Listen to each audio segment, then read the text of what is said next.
Okay. I think, like radio, we have to start on time, right? You can't have dead air is the enemy. So I think we'll make a start. Okay. Good afternoon, everybody. My name is Hugh Campbell. I'm head of architecture here in UCD, and this is welcome to the very first of these regular Zoomcasts with the title "Current," and just to explain a little something about the idea. This idea really, I suppose, emerged over the summer. There was a very interesting enterprise started by the Architecture Foundation in London, which was called the 100-Day Studio, whereby from the relatively early days of lockdown, they established a daily program of lectures and conversations and readings that for many that actually kind of established a culture, I think, as it progressed, in that many of the same people attended, quite a lot of them, or listened in after the fact on YouTube. A lot of the same people who attended also presented.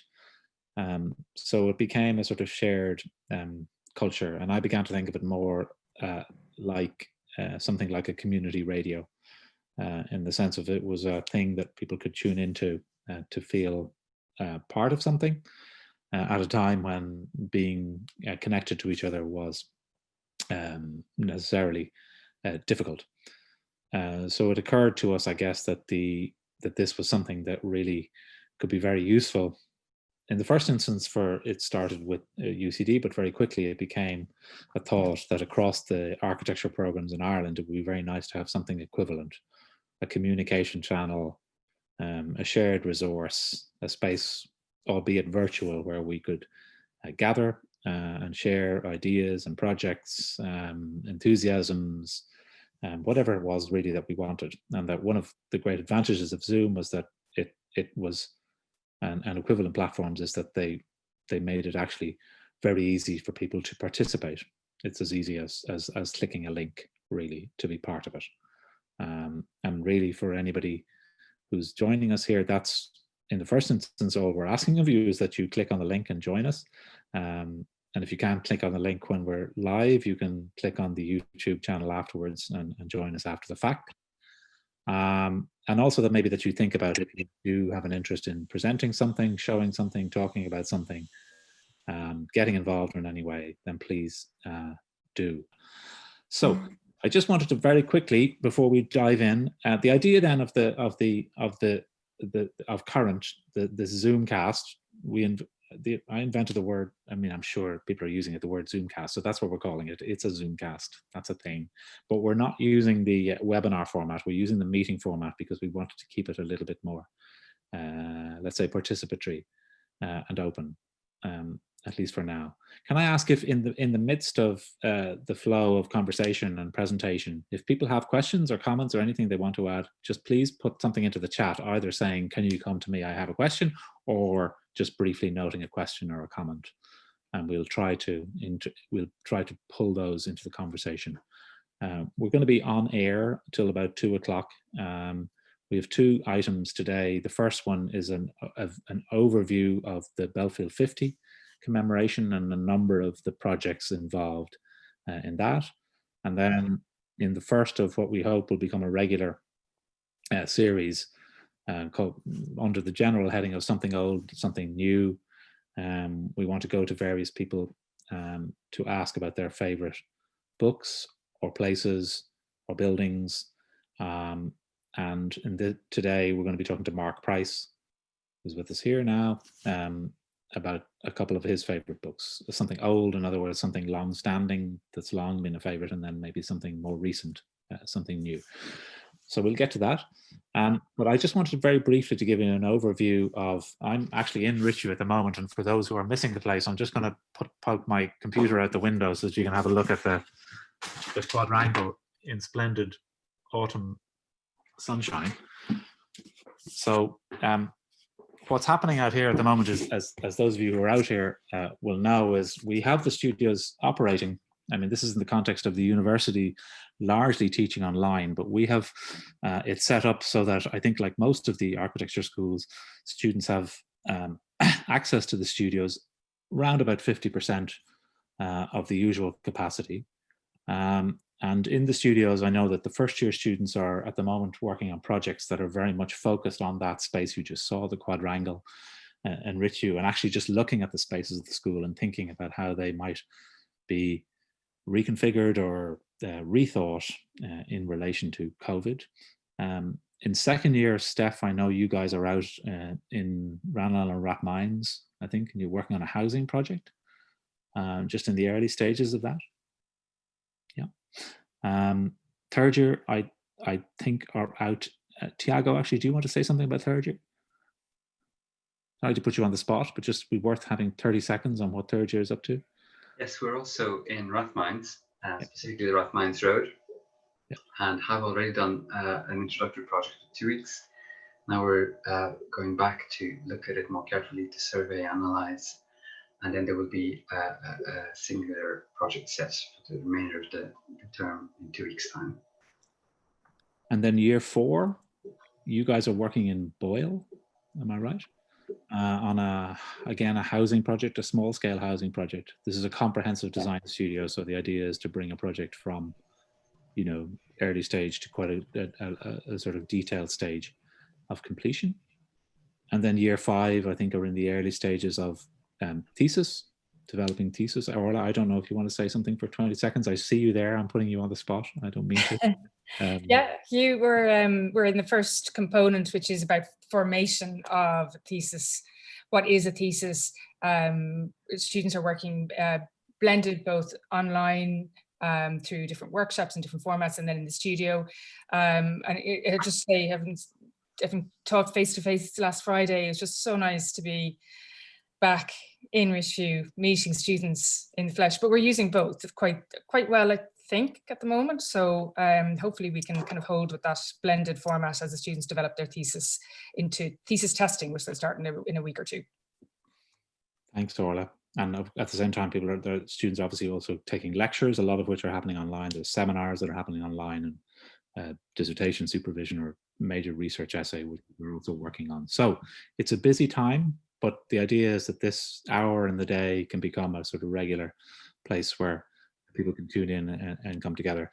Without further ado, then, I might just turn to our first item on our first ever current Zoomcast, which is a look at a project that I think is very appropriate to start with, because from UCD's point of view, it deals with the campus, of which we are, albeit semi-detached part. It involves members of our research staff, our faculty, our design staff, and our students. Really importantly, our students have all been involved in this enterprise of commemorating the 50th anniversary of the sort of first occupation of Bellfield back in 1970. I'm very pleased to have with us today 3 people who are very involved in that project. Firstly, Ellen Rowley, Dr. Ellen Rowley, who has recently joined the school as assistant professor, lecturer in modern Irish architecture. And Ellen really was the main coordinator and project leader on the Belfield 50th project, working, I'm sure she'll explain some of the other people that she was working with, but Ellen was really central to it. And then we also have Tiago Faria, known to many of you, member of our faculty, member of the design studio and design technologies. And Tiago coordinates a module called Design Build, which has been running for a number of years, which involves students in designing, as the name suggests, designing and building. Typically speaking, a small installation or piece which gets built in the course of the module. And this year, Tiago, working with a number of students, including Emily Ann Byrne, who's with us, was involved in making the exhibition, the main exhibition, as was planned for the Belfield 50 event. Ellen, can I go to you first then, maybe just to give us a little bit of an overview of what Belfield 50 is all about? Okay, thanks Hugh, and thanks everyone for inviting me and for coming on board to hear this. So Belfield 50 was launched the week before last, on the 29th of September 2020, and that was exactly 50 years to the day of when Eamon de Valera officially opened the Arts, Law and Commerce building, which we call the Newman building today. So I think the whole idea for this happened before I was board. as part of the decade of the centenary of commemorations, or the centenary of commemorations. So 100 years since the lockout in 1913, followed by the 1916 Rising. So UCD was leading the way in celebrating all of these events that happened on the road to Irish independence and the establishment then of the Free State, because UCD has these papers, these unofficial state papers, and would argue, and it would be a fact, like all world scholars will tell you, that in order to write the history art of the Irish independence, etc., you must study the papers in UCD's libraries.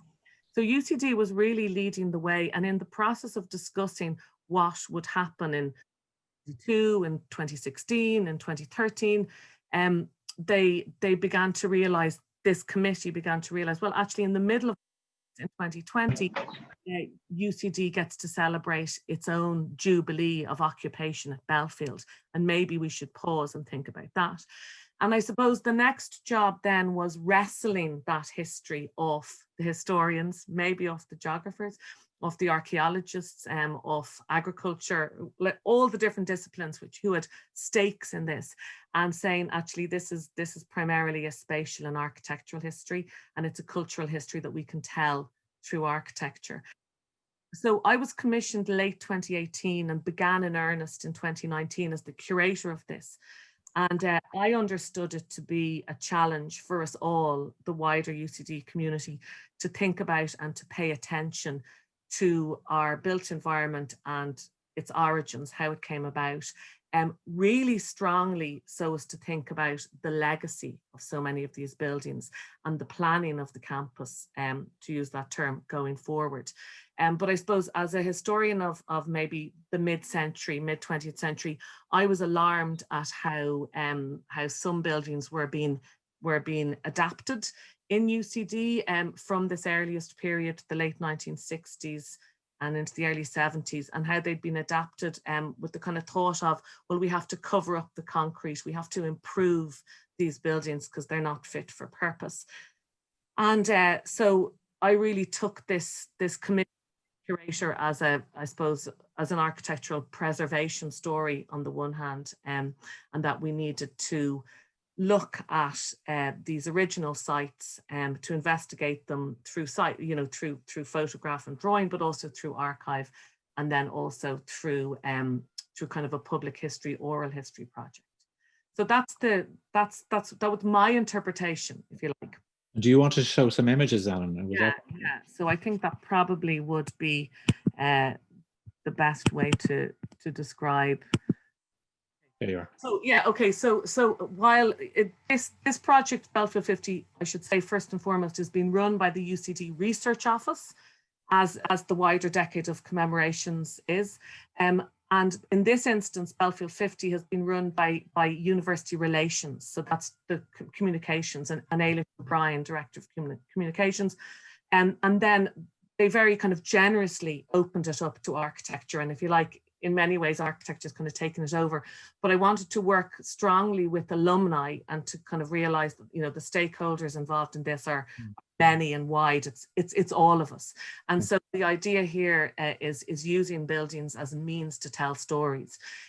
Now, because of COVID, some of our plans were scuppered, and as Tiago and Emily-Anne will discuss with the exhibition, that was probably the biggest victim, but also a film that we're trying to make called 50 Voices, which is kind of based loosely on His and Hers, where we've got talking heads and people involved in the life and times of the university while it's occupied Belfield.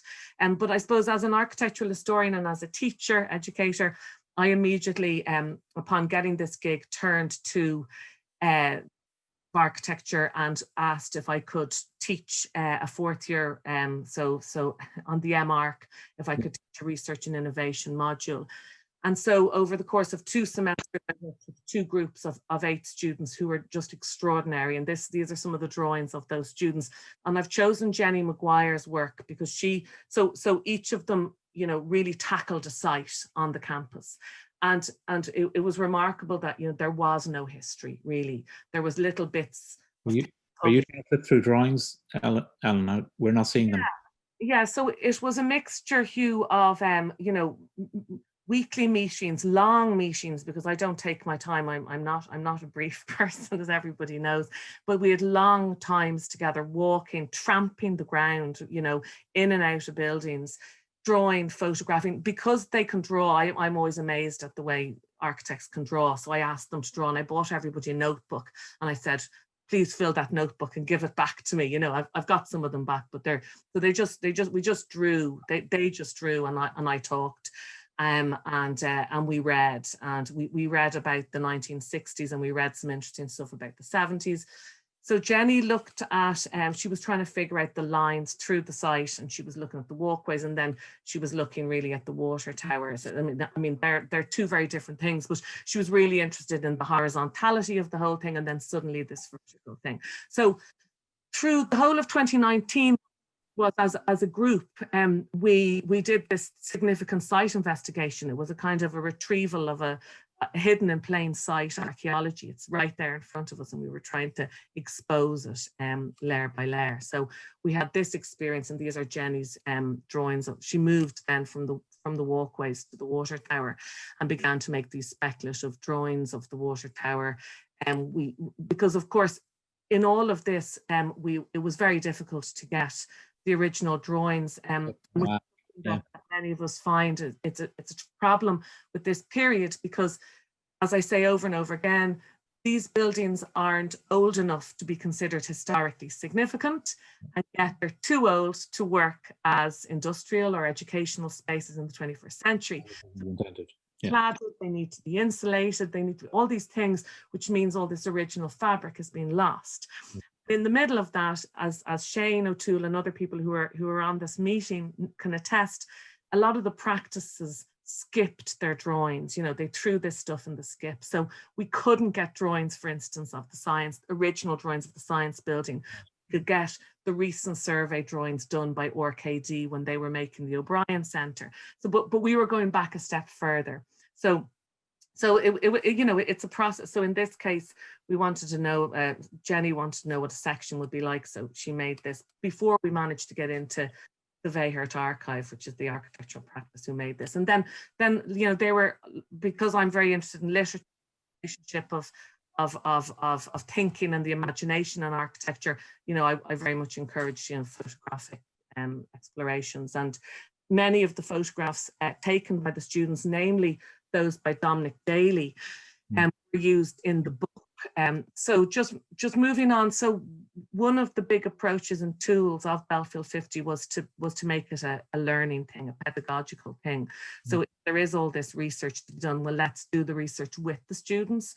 And I certainly learned a huge amount. And Jenny, for instance, through her persistence and asking around, discovered the Bellfield Bow Tie Committee of 1986, as it was, by a group of pretty adventurous second-year students in Rag Week, decided to work through this idea that Lewin Cuff, the father of one of the students here, this is Kieran Cuff there we are, this is Kieran Cuff here, European, well, we shouldn't say, you know, whatever, certainly representative. His father had said that if the water tower had the bow tie in it, which would resemble the original architect Andre Weihert. So they went about making a giant fiberglass bow tie in 1986 and getting the drawings for the water tower and breaking in at night, fixing it up and all of that. So all of these kind of, you know, be it or activist or, you know, but all of these sidelong, there seemed to be a whole wealth of histories that needed to be retrieved. So this was about the retrieval of history and then maybe the cherishing of these structures in a more earnest and meaningful sense and way.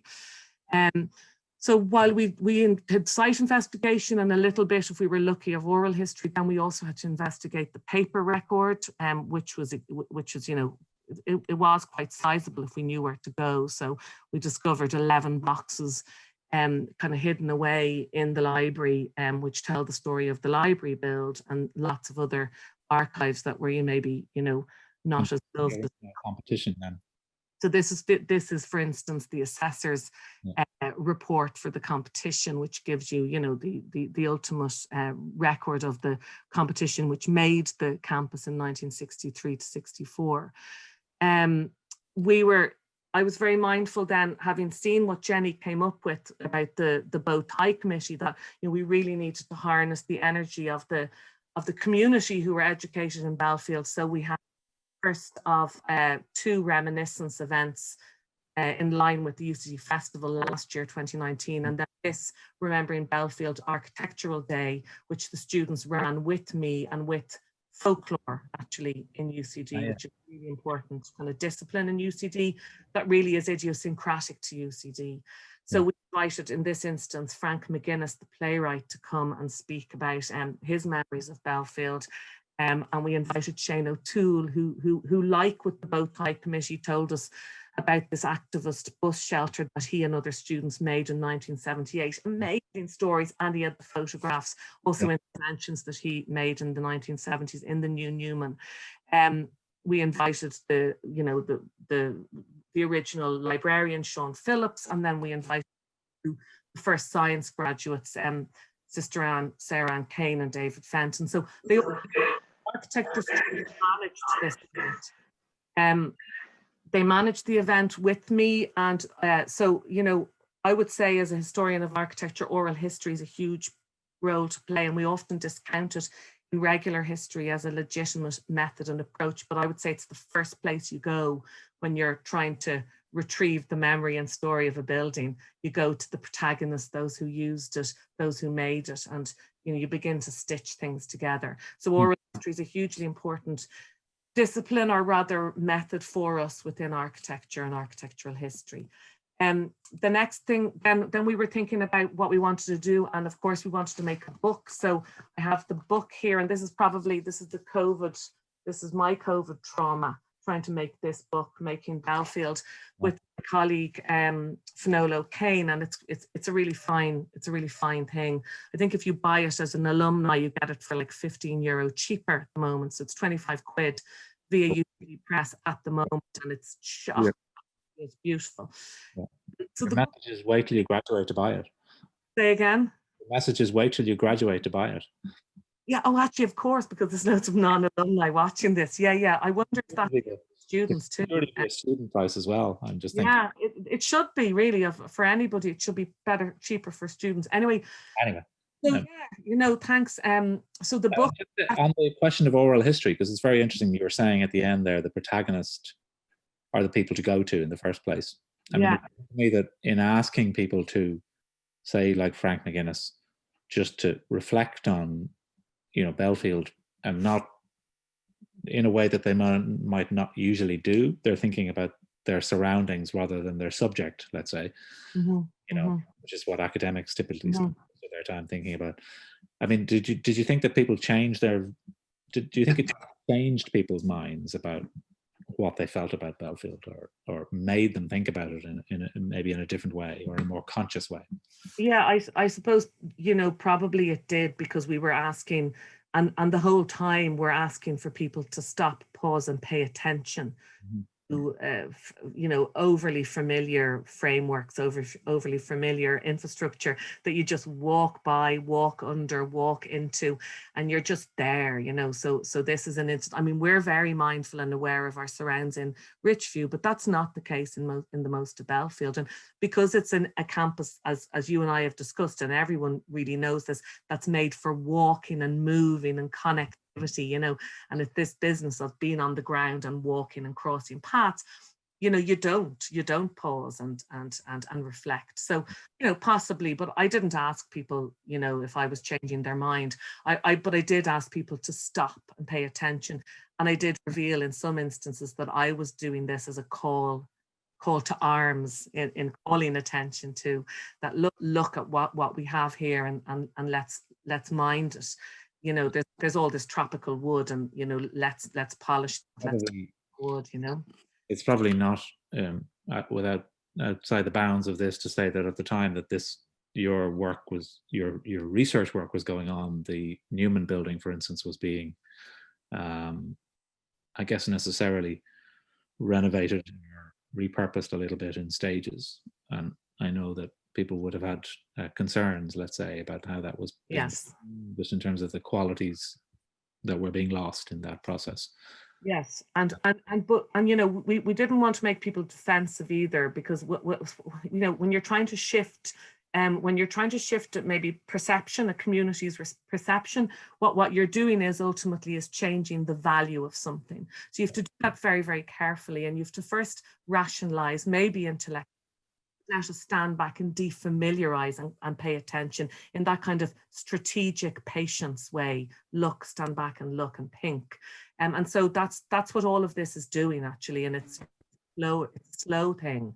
So I think we have to be careful and not, but I think something that we've kind of discovered and the book lays it bare, is that the restaurant building was designed hand in hand with the Arts or Newman building.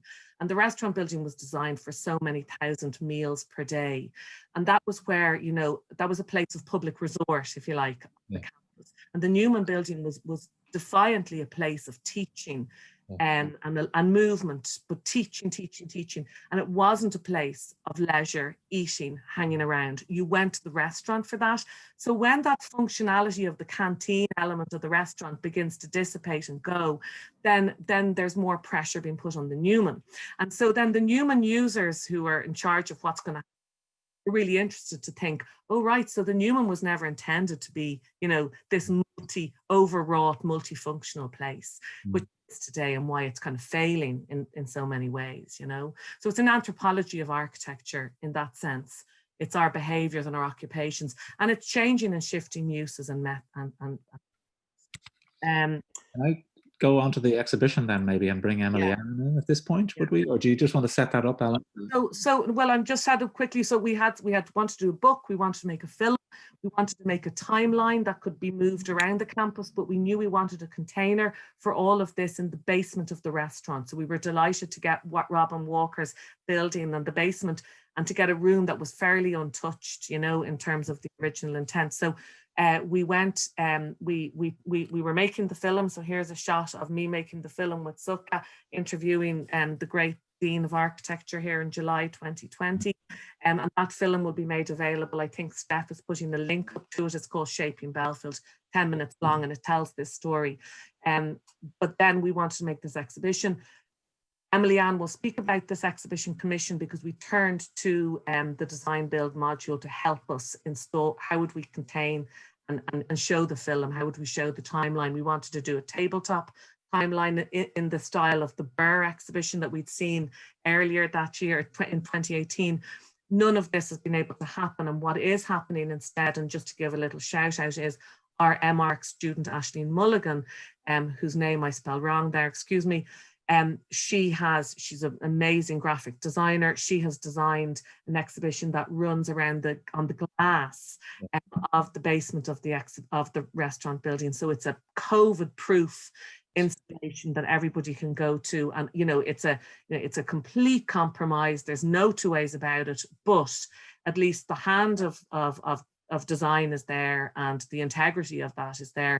And as a result, what was a tabletop thing that was snaking through the space is now running along the window. So as I say, before COVID, turned to design build to Tiago, and asked if, you know, so maybe we'll let them take over. Yeah, can we go to Emily Ann and Tiago? I think Emily Ann, you're going to speak. Will I stop sharing there, guys? Yeah, we have wrested control from you, and now I think Emily Ann is taking it. Thank you very much, Ellen. Yeah, that was fantastic. Thank you. I just have a few slides of some of the photos of the development process and then of the construction.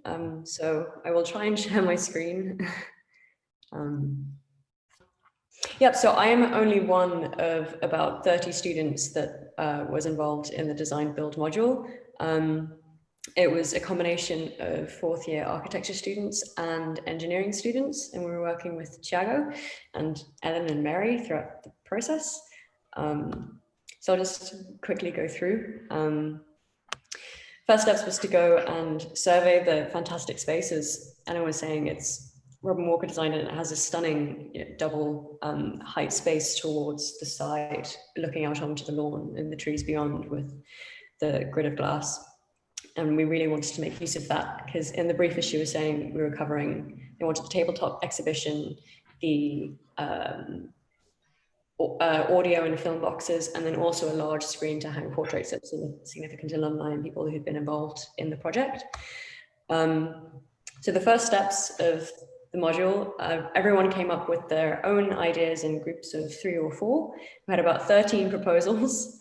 And then in the following weeks, we kind of, we amalgamated concepts that had similar themes to 3 different key proposals, from flexible screens, MDF walls, and the shifting planes, all of which focusing on different aspects of how we experience the campus. As Ellen was referring to the network of paths and the concourse walkway that spines Bellfield. And we wanted to give a sense of that in the exhibition, of how you're either navigating arranged tables, or in the center proposal, or the adaptable screens in the first one, or in the last proposal, which is a little bit more specific with tunnels and then a large screen at the end, which was chosen for development. So you can see everyone in the meeting presenting their work. So then once we'd chosen, how did you choose, Emily-Anne? What was the selection process? Was it consensus? Yeah, it was very, very democratic. When people were switching groups and how we were teaming up, we all have the vote. And then every 2 weeks, we'd have a presentation to Ellen and Mary with Tiago, and they would give us our feedback. So we'd have to adapt the designs per the brief as it evolved. And that's what happened. And then I think in the next couple slides, there's some more detailed drawings of the 3 key aspects of the proposal. So this was huge, almost 3-meter high screen. It goes from 1.5 and it curves around and increases in height up to over 2 meters to occupy the double height space at the side of the building, with a timber ladder structure, so that we can hang various size portraits of alumni on it.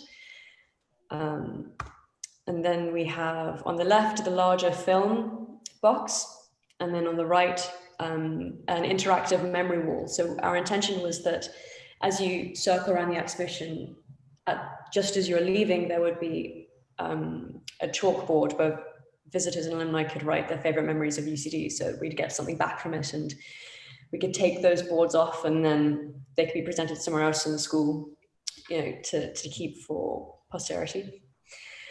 And here we're working, the staff in the building lab were a huge help when we were trying to figure out how to piece the whole thing together and make sure that, it would stand up. And then we started the construction process, which occupied the midterm break. Here we can see the team working on the audio and film boxes, putting together the ply and painting the chalk paint. And then here we have the team that was working on the memory board section towards the end of the exhibition, which turned out fantastically. It was, there are some really nice details in it. So on the bottom, I don't know if you can see my cursor, but on the bottom right corner, there's a great photograph where you can see in the structure, they created little alcoves so that there would actually be space for all of the pens and all of the papers. So it was designed with a lot of thought into the detail of how it would function and be most useful for the visitors of the exhibition, with lots of seating incorporated into the various structures so that people can sit down and enjoy the view out onto the view, or just watch people passing through the space. And then into the next slide here, this is the most impressive aspects of the exhibition, I think. The huge portrait wall, we can see bits and pieces of it. Can't quite see the whole structure, but it is vast, and that was really exciting to put together. A lot of time went into getting the angles, and there was a lot of cutting. but it was lots of fun. And finally, we have a nice little group photo of everyone that was involved, so you can see everyone else that took part. It was a fantastic experience, and we actually managed to almost build the entire exhibition right before they closed the campus because of COVID. Just on the Thursday afternoon, we got the announcement that we couldn't go back in on the Friday, and all we had left to do was to connect the roof and the walls of the big box, but then all other aspects of the exhibition have been pieced together and then disassembled for storage so they can be moved around campus with ease. Yeah. And what a shame that it's not going to be seen now. It seems like. yeah. Let's not say not yet. Well, I mean, we still, the intention is hopefully to have it in there maybe next autumn, 2021. Yeah. I mean, Bellfield 50 is, you know, the library's not celebrating Bellfield 50 till 23, you know, so I mean, it's a movable feast. It's a fluid thing. Yeah. And we should have been celebrating Bellfield 50 arguably, you know, to 10 years ago, given well, it's like the decade of centenaries then. It can keep going. Yeah. You know, absolutely, like, you know, and yeah, and I think that's important, but I mean, that's our intention, and Emily Ann, it's in storage now in some unknown place because obviously space is at a premium for COVID, but it's in storage and safe, so. But I mean, and it's just worth noting, I guess, that this was also a group of students from architecture and engineering, largely, I think. So yes, I would just comment on that, if I may, which is kind of an important element of the module. It's come about more than it used to be. For a number of years, it's happened that structural engineer students come and join the project, but this year, for the first time, we had a 50-50 balance of both cohorts, which made for a very interesting dynamic in the teaching and learning process. And part of what Emily Ann alluded to there earlier, of that balance of negotiation that happened at every stage of the project, was very much a product of those different points of view, which came to play. So that was very, very a positive, you know, evolution of how this module is happening. Yeah, I mean, what I think is great is that the you know, the different sort of perspectives brought to bear. I mean, from the very pragmatic, which the nature of like putting together a joint or putting together a screen or whatever it is, to the very direct, like drawing and so on, to going into archives, to oral history. And what's great is to see the way that our students actually have been involved at every stage of that. And I think that's great. And I suppose in a way it also points to the idea that we will, you know, that the ways in which architects can operate are actually quite broad ranging, right? The sort of skills that people can bring to bear. Yeah. I really do hope that exhibition will be seen. I'm sure it will. Yeah. We can take it as a sign that things are getting better when the exhibition opens. But for now, we also have, as Ellen has reminded us, we have the exhibition on the outside of the lower ground floor, right, of the restaurant building. Yeah. Is that up and running now, Ellen, or can people? It is. I mean, Aisling is working. She's doing an incredible job. She's doing it decade by decade. So we've done, the 80s and 90s are being printed and they're being installed now. And then it's 2000s and 2020, the 20. At the moment, it's a performance piece where she's. Yeah, it is. Yeah, it's ever changing. Yeah, and she's doing it. It's incredible. But it's really important to know that the Making Bellfield, the book component of this, has the architecture students all over it. Like, so I commissioned new drawings of the site, and you know, commissioned Dominic Day to go out and photograph all the textures of Bellfield, and to make those things like the terrazzo floor, the Aframosia wood, you know, stair handles and such, to pull them out like that in fine detail through a proper photographic, you know, representation is really important, and couldn't have happened because all these collections shut down and we couldn't get images as well. So the work that the students have done by tramping the ground and by using their eye it's really remarkable. Great. Thank you very much to Ellen and Emily Ann and Tiago. I'm already, in the nature of these things, I'm already a little bit over time.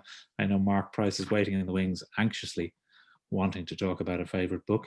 So at that stage, I think we will move on. And I know that the link to that film that Ellen talked about has also been put up in the chat, so people can access that if they haven't already. Mark, can I come to you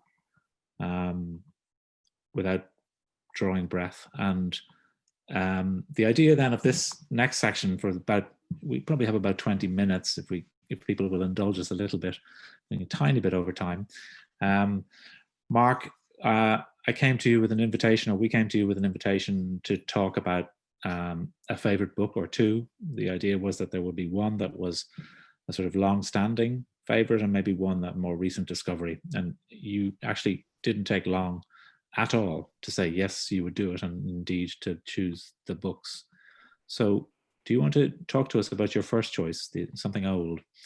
Yeah, the sun is coming around, and I'm trying to block it coming in over the books because I want to talk through them. The first one I'm going to look at is Marx's Capital, Volume 1. I kind of timed this, so it might just have to cut a bit off it. But yes, I do some tutoring and with students working dissertations, and I got very into ideology. And probably because of this book, this copy of which I got from my grandfather's library years ago, the first volume of Capital. And I thought when I got this invitation, I'd like to go back and look at the section on commodity fetishism, because I thought that might be something to think about in terms of architecture as a commodity and as a fetishized subject. So when I studied this book, it's a difficult book to study. You need to know a little bit about economics. And when I first looked at it, I didn't, because Marx wrote this book picking up on some inventions or insights of Adam Smith. And the first one was the difference between use value and exchange value, or value. And what Adam Smith said was that all items that are sold can be divided into these two categories. And the example he picked was that diamonds versus fresh water. In his day, the diamonds had no use. They probably do now, but that fresh water was very useful. But diamonds were incredibly valuable, and water, certainly in those days, wasn't. So Marx takes up on this idea of use value, this difference, and then he picks up on another difference from Smith, which is this idea of labor, the labor embodied in commodities. And for Smith, actually, this was a future value, something that you would get. You'd save yourself labor in the future if you got a commodity. But for Marx, he develops this into two types of labor, because he wants to look at commodities. So he distinguishes between what he calls concrete labor, which is qualitative, and what he calls abstract labor, which is quantitative. He wants to think of labor as something that can be traded, can be reduced to a unit.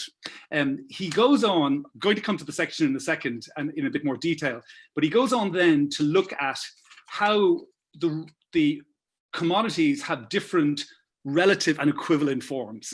And he builds this up, a distinction between what he calls relative and equivalent form. And he builds this up to this idea of an equivalent, the general equivalent, which is the idea of money. And at this point, he starts into a subject, and this is the thing I'd like to talk about, which is he invents this category of commodity fetishism.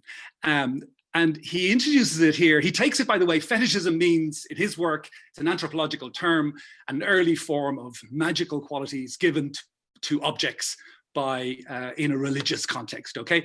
So he says at the first glance, the commodity, it seems a commonplace sort of thing, one easily understood. Analysis shows, however, that it is a very queer thing indeed.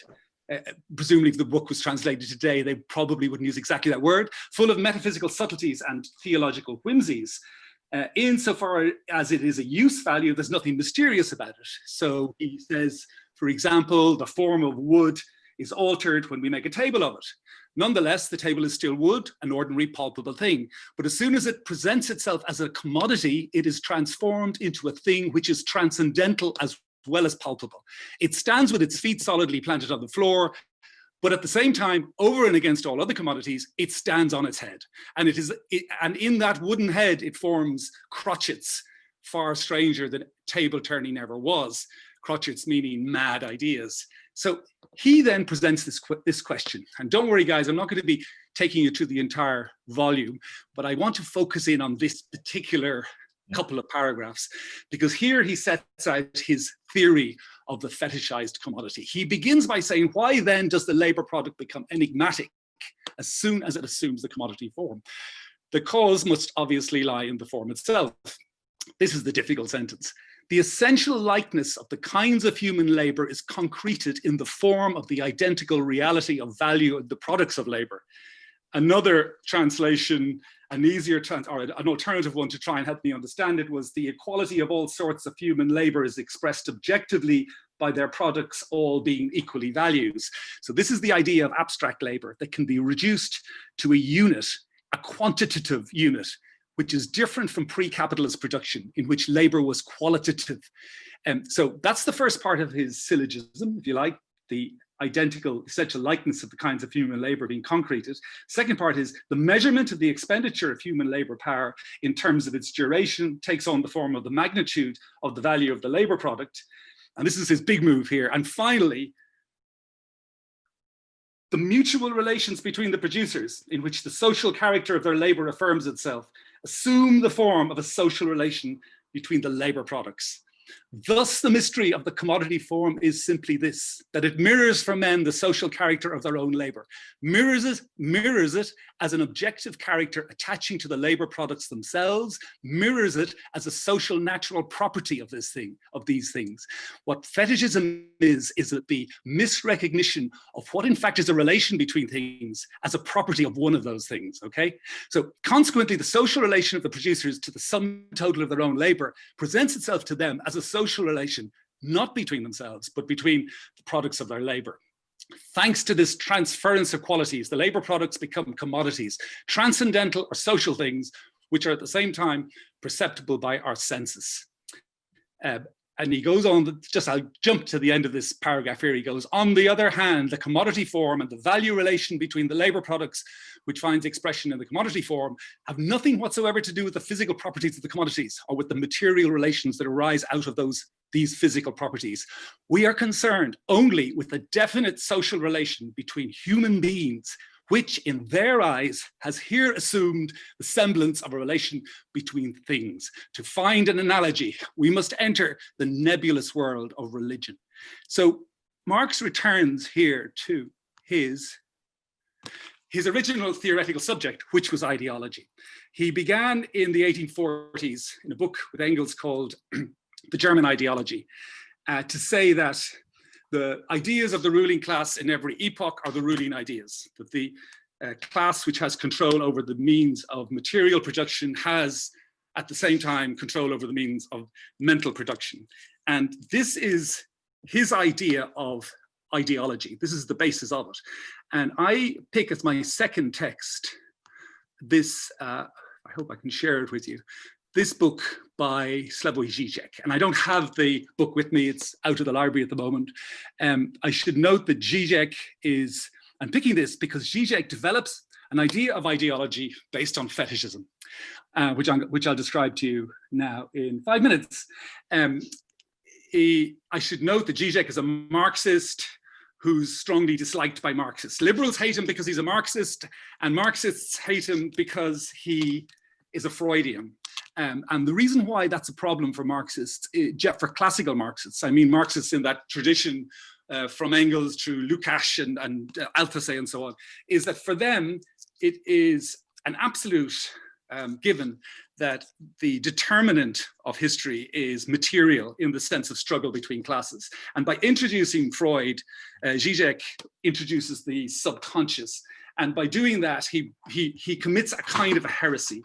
I don't have the book, but I have a chapter from this book here. And I'd like to just introduce this idea to you of how Žižek takes ideas from Freud by comparing the two operations. Let me just try and zoom here. He begins with this question, which comes from Jacques Lacan, who said that Marx invented the symptom. The symptom in this context means the Freudian symptom.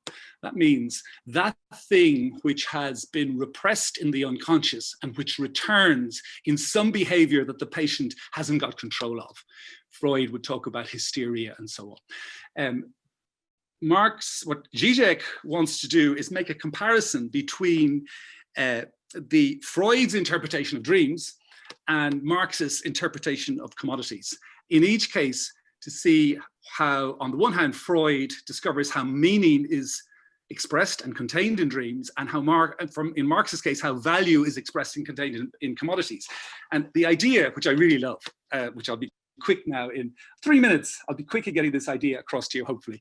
The idea comes from a line in Capital, where Marx, I'll set out the idea and then I'll read a few lines and then I'll be finished. But the idea basically is that before capitalism, the relations of production in society were fetishized.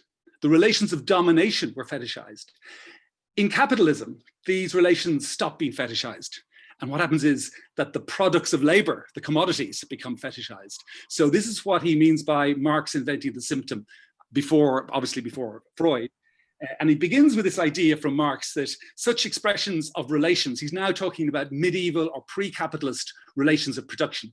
And we're talking here about king and subject, lord and serf, master, apprentice, and so on. Marx says such expressions of relations in general, called by Hegel reflex categories, form a very curious class. For instance, one man is king only because other men stand in the relation of subjects to him. They, on the contrary, imagine that they are subjects because he is king. So here's the Zizek. Being a king is an effect of the network of social relations between a king and his subjects. But, and here is the fetishistic misrecognition. To the participants of this social bond, the relationship appears necessarily in an inverse form. They think that they are subjects giving the king royal treatment because the king is already in himself, outside this relationship to his subjects, a king, as if the determination of being a king were a natural property of the person of king. How can one not remind oneself here of the famous Lacanian affirmation that a madman who believes himself to be king is no more mad than a king who believes himself to be a king, who, that is, identifies immediately with the mandate king. So I'll just go to the end now because I'm slightly out of time here, and go to the last paragraph what I was going to read. Oh, it's just over here. So I will read this paragraph and then I will go back to my face. And that would be just 2 o'clock. I'll say one other sentence, if I can stop putting these sentences in here, which are purely phatic and formal. This is why one has to look at for the discovery of the symptom in the way Marx conceived the passage from feudalism to capitalism. With the establishment of bourgeois society, the relations of domination and servitude are repressed. Formally, we are apparently concerned with free subjects, formerly under capitalism, free subjects whose interpersonal relations are discharged of all fetishism. In other words, buyers and sellers of commodities in the market. The symptom, by the way, being that the seller of one of those commodities, namely labor, is actually in the same position of servitude as his feudal forebears. Formally, the repressed truth that the persistence of domination and servitude emerges in a symptom which subverts the ideological appearance of equality, freedom, and so on, democracy. This symptom, the point of emergence of the truth about social relations, is precisely the, quote, social relations between things. Instead of appearing at all events as their own mutual relations, the social relations between individuals are disguised under the shape of social relations between things. Here we have a precise definition of the hysterical symptom, or the hysteria of conversion proper to capitalism. I think maybe that mention of hysteria is probably one of the ways in which both Zizek and Freud have been attacked, and probably rightly so from a feminist perspective, but I can't be certain. So there you have it. My interest is to do fetishism as one of the ways of thinking about ideology, and there we go. Ideology being the misrecognition of a relation between things as a property of one of those things. And I want you to think about architecture as a fetishized commodity. That's what I was going to ask. Well, I was going to ask you that. I was going to say, what you began by saying you wanted to think about architecture in relation to this, and now we're a little bit out of time. But it would. Why do you think we need to think that way about architecture? Okay, but you're impressed I stopped at 2 o'clock. You're impressed, I hope. No. Yes, well, I'm not stopped, obviously going beyond, but actually, Mark, I'm thinking you need to actually do the whole book in a kind of marathon Zoom document camera call. We don't need to tune into as they want to. We obviously don't need to. I hear so many people leave me during this. I know this kind of stuff is painful on people, but we don't obviously need to think about architecture as a fetishized commodity. It's just a way of thinking about its relationship to the capitalist field and the field of production of commodities. And it's a way of explaining one of the chief ideological moves in the School of Architecture is to discuss purely the use value of the work of architecture, to discuss it purely in terms of how it satisfies human wants and so on, and to ignore or to avert or to disavow to some extent the question of not just meaning, but the other types of the imperceptible qualities, supersensible qualities, which are fetishized. Mark, you know what? I was thinking we were going to have a cozy chat about when you first discovered Marx and what Zizek means to you and so on. But actually, what you've done has been way more interesting, I think. It's been incredibly, well, bracing and informative. In the space of 10 or 15 minutes, we've really been jumped into this world, and just the mode of presentation with the book on document camera, I think, is really effective. I mean, I really do think we need to do more of this.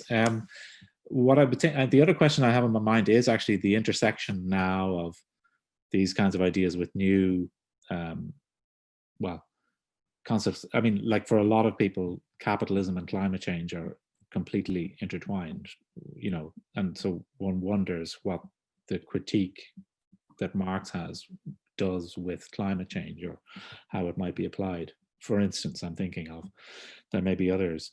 So, I mean, in other words, the continuing relevance of these ideas, or even the new relevance of these ideas today. I'm just thinking that might be something we can come back to. Can I recommend to your viewers the Ecological Rift, John Bellamy Foster and others, one of the best, I feel, broadly Marxian analyses of the. Can we put that up? The Ecological Rift. I'm just going to write that. Write. Ecological Rift by John Bellamy Foster and others. Okay. It sets this problem in the terms of. Is it a book that you go back to a lot, or is it a book that you? You know, I just jumped at this opportunity to go back to it. That's because, you know, there's so many other things going on, and the Zizek is continually interesting, but that I didn't discover it recently. It should have been a recent discovery. It was a while ago, but I just wanted to fit it together with the other one. Yeah. No, that was great. I don't see particular questions. I see a lot of nice comments saying, great, you need a marathon Zoom. Thanks, Ellen. Yes, you have at least one subscriber to your marathon Zoom. That's Orla. Orla. Maybe we can do it in conjunction with the AI, I'm thinking, you know. Would you recommend, I know, for instance, that David Harvey has often has a reading group. Oh, that's where I studied it. I studied it in Trinity, not as registered, but with a group in Trinity years ago. I studied Volume 1 using David Harvey's YouTube series from NYU 10 years earlier. It's great. Steph, through it at a good pace. Possibly get that up on chat just for those interested before we go. I'll do it. Okay, David Harvey. I bet Steph's going to get there first. That's my. Well, then if you're going to get it much better. But no, I mean, like from my own very, very, very superficial engagements, like certainly David Harvey is the man to bring you into that world. And he's just done the Grundrisse and the earlier Marx ideas. He's just done that on YouTube. Apparently, that's also. Steph hasn't produced it, so I'll just do it. I'll just write David Harvey on YouTube. Sorry, I'm too slow. Yeah, come on, Steph. There you go. Oh, you got it. You just wrote down David Harvey YouTube. I mean, you'll have to find where it is. It's all over. Okay, there you go. Great. Okay, we've come to the end of this first episode. I was supposed to ask people about favorite bits of music as well, and I didn't get to do that. We have this idea that we might get a Spotify playlist going where we're going to ask people about studio sounds, things to listen to in the studio. The idea being to build a list. I don't know if anybody wants to jump in the last minute to nominate something, but otherwise we'll follow up with you guys and we'll start that list. Okay. Nobody very keen to share. But But so look, this is the start of something. I think it's been great. I've really enjoyed it. I get to eat a late lunch now and hand you guys back over to whatever it is you're doing in your day. It will be put up on YouTube, I think probably by tomorrow, Steph, ideally. Yeah. And our next episode then is on Wednesday. We have Robert Burke and we have Phoebe Brady and I think Sarah Doheny talking about urban mapping and their adventures in the urban realm. So please do join us again on Wednesday. And thanks to everybody for coming along today. Thank you.